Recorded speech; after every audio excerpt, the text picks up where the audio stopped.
Dear Diary, what does it mean to know someone? In any sense of the word, let's not be pedantic here. I've struggled with this question a lot as the English Club grows and more people get involved. My success as a creator hinges on my ability to know my audience and let my audience know me. That's just part of the job, but I don't see it in such a cynical light. Obviously, creators are characters and fans aren't friends. But as long as we all remember that, this connection does feel like a form of knowing. I love little glimpses into the lives of people who interact with me. It reminds me, in a positive way, of how small and unexceptional I am. That I'm not the only person in the world who cares about the same things that I do. My first summer at St. Balasar, I just finished what would become my two favorite books, Blood Meridian and Moby Dick. I'd take overlong lunch breaks from my internship to pore over articles about them. Their influences, the lives of their authors, anything going on under the hood to explain how it all worked. To summarize a long story, this led me to the Nag Hammadi Library, a collection of old religious texts whose philosophies, some scholars say, influenced McCarthy and Melville alike. This book varied pretty significantly in price. New hardcovers went over $100 down to an $8 copy listed as used acceptable. I was a poor college student, so this was a pretty easy choice for me. While I got little in the way of insight into Blood Meridian, I noticed early on that my book was indeed used. Someone had pretty heavily annotated the introduction in several texts, intermittently in English or Arabic script. I wondered what made them mark up the book like that. Were they studying it for school, or did they share my curiosity? What are their beliefs, their convictions? As we read in parallel, these questions became as fascinating as the printed text of the book. Now, as a poor adult, I still only buy acceptable condition used books, hoping to get a view into someone else's thoughts. My favorite find so far is my copy of The Secret History, which came with an index card with someone's attempt at working out the structure of the story, something I was incidentally also reading to do. Obviously, I don't know any of the people who wrote in my old books, and I never can unless my fellow readers practice especially poor OPSEC. But I'm really interested in the idea of this act of creation and connection parallel to the media being consumed. It's kind of like messages in a Soulsborne game. This came to a head for me one day when I was on a walk to nowhere, really. I ended up in this neighborhood that had one of those little free libraries, basically bookshelves on posts that people put in front of their houses or in public parks. Take a book, leave a book, that kind of thing. I happened to check it, and for no reason in particular noticed one of those novelty notebooks from the Barnes & Noble gift section, a daily prompt book for writers. I picked it up, figuring it was a discarded stocking stuffer that might be good to address some writer's block I'd been dealing with. But lo and behold, someone had been using this for the first few months of the year. Okay. January 1st. I write to sort out my life, to declutter and make some type of order and sense from the mess. I've really made a mess of things in 2018. Writing has served as a home port to come back to during my failures and pain this year. I will keep writing till I am no more. Maybe it will teach someone else. Let them know they're not alone. Literature has always been my companion, faithful and true to the very end. That end is here, and I'm but a hologram, a projection of what I was. My hope is that my words will remain, and unlike myself, they will do some good. I sure was unable to do any. May words be true, even when all else lies. May books be good company, even when all else is treacherous. Some hope must remain. All is doomed. My writing is all I've got, all I've ever really had. My message, my sorrow, my misery, my despair, my anger, my hate, my story. All is poured onto the page. It felt to me like the find of the century. I was spellbound, flipping through the days of this stranger's life, stunned at all the information he was just willing to divulge. January 8th. I have a pretty prolific scar on my right wrist. I tell people it came from working with glass. In truth, I broke a glass bread box during an episode of uncontrolled rage.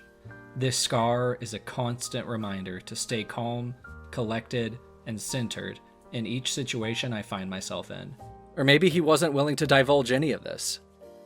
This book might have ended up on the side of the road through some misfortune, discarded out of shame, or even stolen. Maybe something had happened to the writer. But all of the different possibilities just added another layer to the story. I looked for any hint of the writer's true identity, but I couldn't find anything. I'm not even sure he was local to the area I found the book. To this day, I'll look through it from time to time, hoping for a hidden entry, a missed detail that might tell me more about this guy. I live in a new city now, far away from St. Balasar. I like it, there's a lot of book stuff to do around here, but I haven't explored it too much yet. Anyways, Joshua was coming to visit soon, so I figured in light of today's subject, we'd take English Club on the road and hit as many free libraries, thrift shops, and antique stores as we can. If we're lucky, we might find some old, marked up books. Love this song.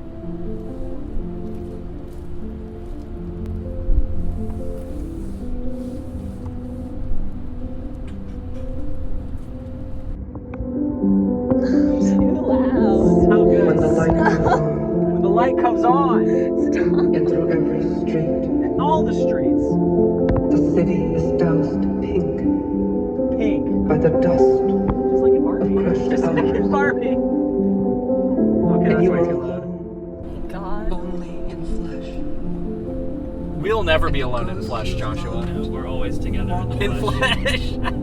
Here, on the edge That's of biblical. memory, Going in the flesh. Right. We are as when you one. laughed, Mark out landings. He really thought he said something right there. You hear that echo? how strong will we be? Tell me, Ocean. How brave, You're the one writing the damn poem. how every syllable alive. No one told us we were good. We were good. When the day began, we were in high spirits. I had only recently found a Lightlark ARC while thrifting, so I was sure my lucky streak would continue. I can feel it. I can feel we're gonna find something. You jinxed it. When you're going fishing, you don't want to say, "Oh, I'm not gonna catch anything. I'm not gonna have a good day out," because that's setting yourself up for failure. You want to say, "I'm gonna catch the biggest damn fish in this entire pond," and speak that into existence. Joshua, any response? Fishing is not vegan.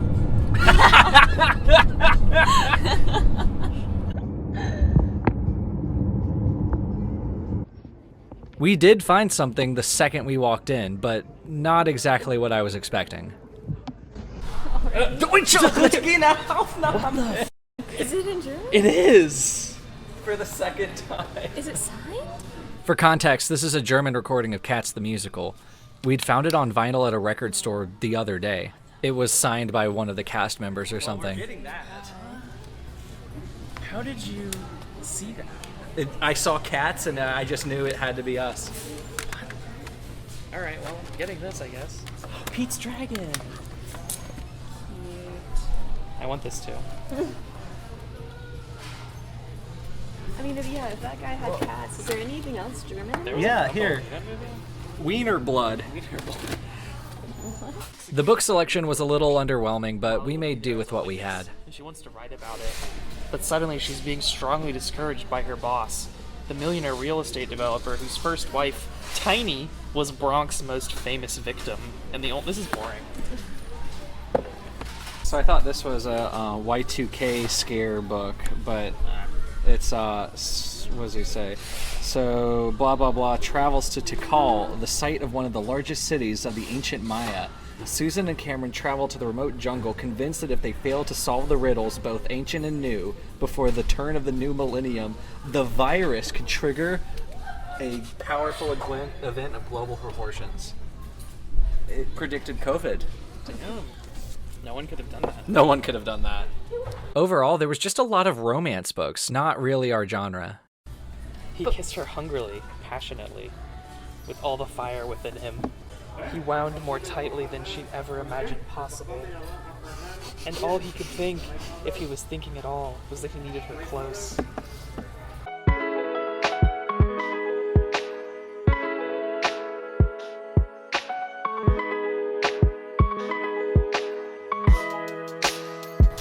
Mr. Wolf is It's fugly a- in this one. It's a joke.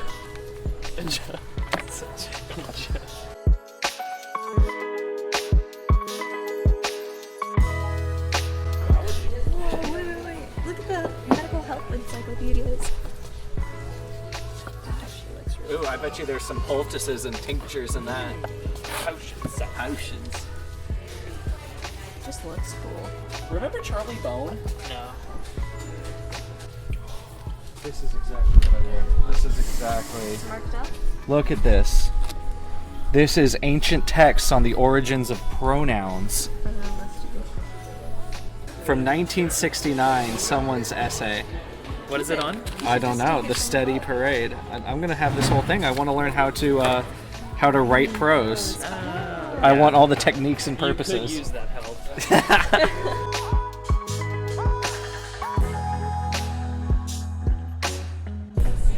Gunk ho. See, I feel like Danielle Steele, yeah, Nora Roberts and Danielle Steele account for like all of the books per capita in America. Ooh, that looks fun. That has like fish on it. We should have got a cart. We should have gotten a cart. I like that. Ooh.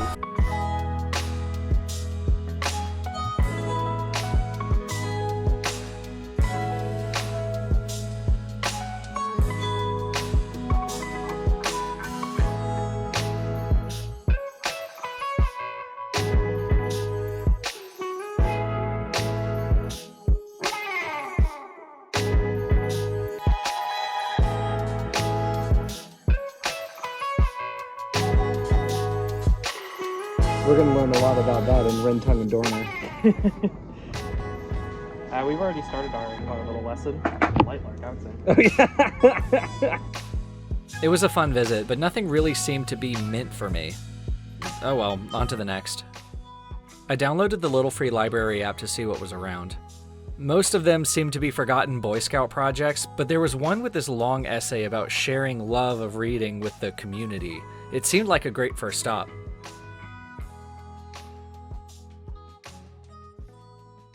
Turn on my park everywhere button.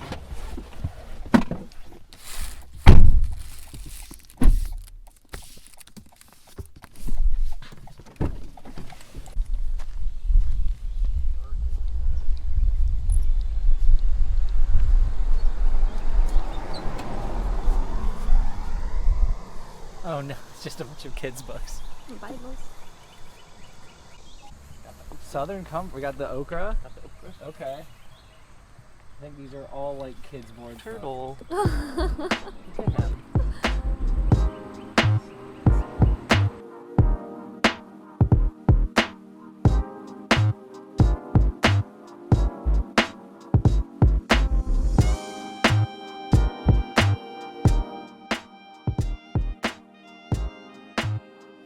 But what a disappointment that place was.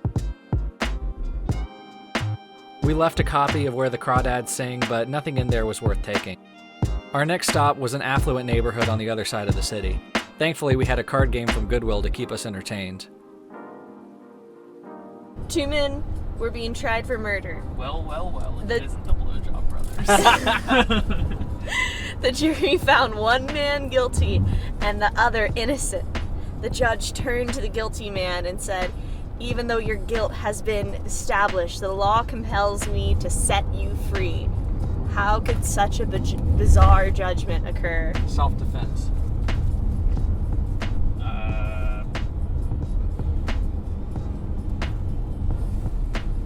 I don't know. The defendants were Siamese twins, so they had to let the guilty man free because to punish him would mean they were punishing an innocent man. Oh. Is that true? I don't know. Okay. It's stupid. I warned you it was bullshit. No, I feel like if you're conjoined, you're in for everything. Like I would put them both in prison. Wouldn't you be a accomplice even Right. if you didn't want to be? Right. Ms. Patience they call it. is babysitting 10 children. She has a jar with only 10 crackers in it. All the children want to have a cracker, but they also want Ms. Patience to leave one cracker in the jar without cracking herself. How is Ms. Patience able to give each child a cracker and still leave one in the jar? Crack them in half and tell the kids that that's a normal-sized cracker. Gaslight them. Buy more crackers? You give 9 other children a cracker, and the 10th child receives the jar with the last cracker in it. But that does not staying in the jar. That doesn't stay in the jar. It gets eaten. That's not... I hate this game. Deceptor, the famous magician, is standing on a concrete floor holding a raw egg in his outstretched hand. Okay. Without the aid of any objects, he is able to drop the egg 2 meters. The egg goes 2 meters without breaking its shell. How does he accomplish this feat? There's a pillow. It's a concrete floor, right? Yeah. Pillow on the concrete floor. Does a vinegar egg count as a raw egg? Yeah, it's a hard-boiled egg. Okay. I'm not gonna make y'all guess. It's a fossil egg. He holds the egg higher than 2 meters, so it falls 2 meters without breaking, and then it hits the floor and breaks. Again, it's just really stupid. these are like really low forms of riddle because the trick is always somewhere in the language and it's not in the actual situation. Like there's no cleverness to the setup. It's just how can they describe it confusingly? Right. Mrs. Shady is lying dead on a bed, and on the floor beside it is a pair of scissors. The scissors were instrumental in her death, yet there is no trace of blood. Her body has no signs of any cuts or bruises. How could she have been murdered in bed with a pair of scissors? It cut the The oxygen. Oh yeah, her oxygen tubes. No, it cut the chandelier above her head like it's a cartoon. There's no bruises, so it can't be that. You'd be more than bruised. Okay, well it cut a cartoon anvil over her head, and it's all crushed, so there can't be any bruises. I think it cut her oxygen cord. That's actually kind of close. Or like blood or something. She slept on a waterbed, so that her assailant cut the bed open and drowned her. I don't think it works like that. No, I don't think it does. I don't think waterbeds work like that. I thought it said she was on the bed. Yeah. So wouldn't she be in the bed? Yeah. If she drowned in it? So how much water is in a waterbed to where it floods and then you don't wake up and you also drown? He could have held her under the water. Well, yeah, but like... Then there'd be bruising. Here's Professor Bumble. A traffic cop was... A traffic cop was stopped at a red light. Professor Bumble, who had his mind on a lecture he was about to give, drove his car right by him and through the light without stopping. The cop witnessed the entire scene but made no attempt to stop him. Why not? Bribe. Corrupt. Well, I guess that goes along with bribe. Gay lovers. Ooh, yeah, they're lovers. So the cop was stopped at a red light, and Professor Bumble was passing through on the green light.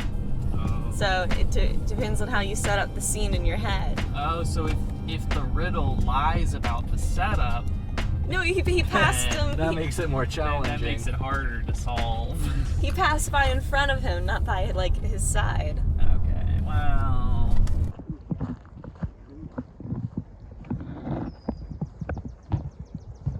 Happy, healthy, non-profit. Ooh, that's fun. I'm a boy, so I play with the boy toy. Boy toy. I'm a boy. Is this just literally like a compendium of dachshund pictures? It is. This is a Dotson coffee table book. That is so cute. That's nice. Those little legs can move. Hold on. Oh, that looks... Bridie's Mountain. Bridie's sounds like a old 1940s word for a wife you don't like. Oh, that Brady. The Little Book of Boards. That actually looks dope. That looks like something I would have liked as a kid. Little Willie's grandfather is sick. It's up to Willie to save their farm from the tax collectors. What, really? Yeah. They have to win the National Dog Sled Race. It's their only hope. Oh, I actually want this. This looks fun. Oh, It just feels like a Scholastic Book Fair book. It does. National Dog Sled Race is, like, not very attended, it seems. There's a lot of books about nonprofits here, and here at the English Club podcast, we're all about profit at all costs. We're about that. Sweet. We'd sell out in a heartbeat. Ace Hardware, this people. That sticky green goods. Whatever. I'm taking Stone Fox. Okay. You're borrowing it. From the yeah, library. right. And I'm going to put it in another one eventually. After yet another disappointing little free library, we stopped to get some coffee and tried to regroup at a nearby thrift store.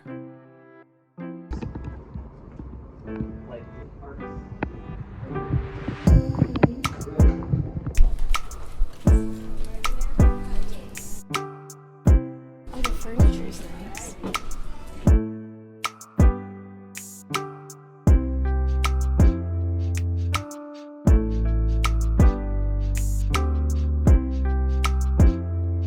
Every now and then they have some fun electronics. I'd love a bread maker.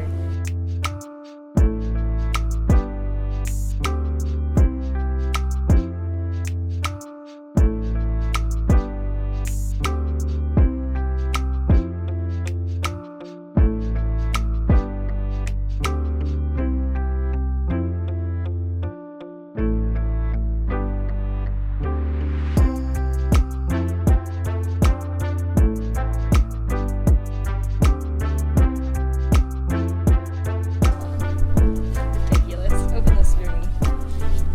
Top 10 of everything. All right, do you want to see culture, the human world, life on Earth? Show me something. Okay. Oh, this isn't fun. These are just lists. Oh, it looks like a Ripley's Believe It or Not, and I got so excited. Well, this Britney is... Spears. Okay. I guess it's like a little time capsule. Yeah. No, oh, hey, top cell phone countries? Look at this cell phone. Okay.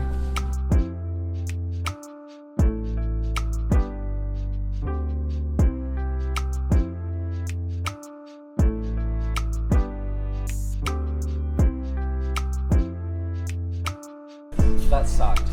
Ooh, wait. Writers in residence, answer key, and teaching notes. Hey, you could use this. Joshua, what makes a poem a poem? Lineation. No, actually, it's about the shape. That's the same thing. Name the 7 sacraments. There's baptism, marriage, communion, first communion, last rites. This obviously is not in order. Sloth.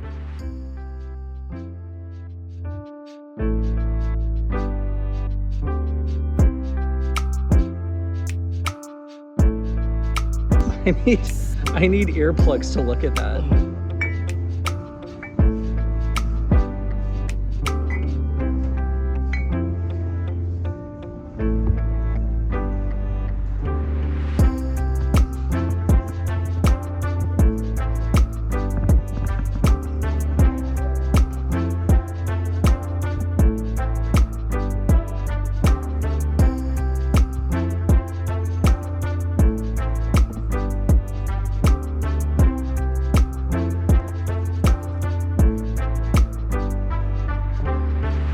Well, that one sucked too. I found some book on heroism that seemed to be pretty marked up, but not much else. At this point, it was way too hot, and we were way too unsuccessful in our journey. We decided to stop at one last little free library before calling it a day. Here's the last one. You might have heard this before. Pete Platform and Gary Gladhand, two popular politicians, met at a club to discuss the overthrow of their party leader. Oh, I know Gary Gladhand, all right. They each ordered vodka on the rocks. Gary downed his and ordered another. He then drank his second in a gulp and decided to wait before he ordered a third. Meanwhile, Pete, who was sipping his drink, suddenly fell forward dead. Both men were set up for an assassination. Why did Pete die and Gary live? Alcohol tolerance.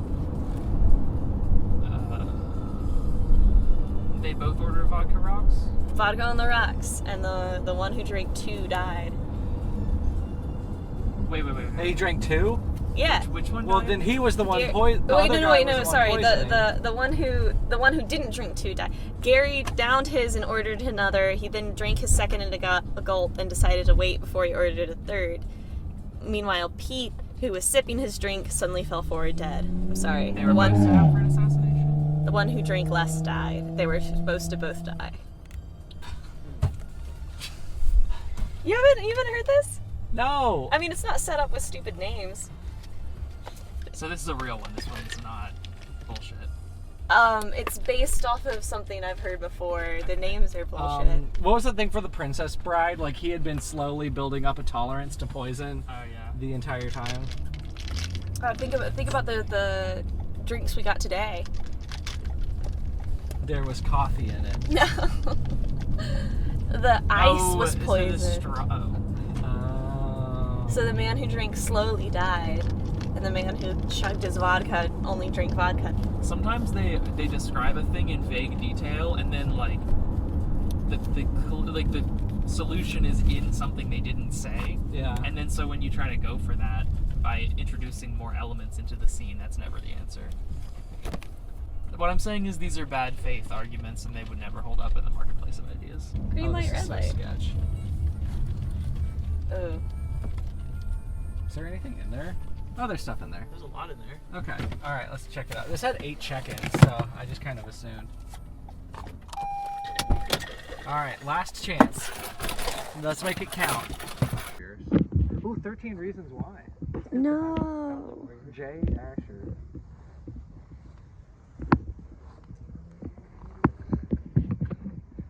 I do not want to read this book. Ooh, The Adventures of Biscuit? Look at Biscuit! Everyone's favorite puppy. Well, Braun had this?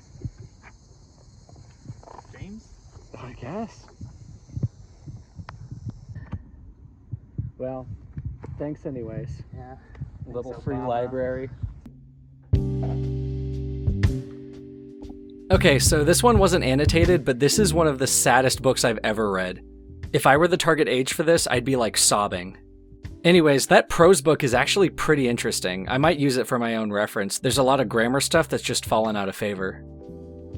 The real treasure here, though, is the attachments. There's this whole essay written by someone over 50 years ago, and then these random notes on sentence structure.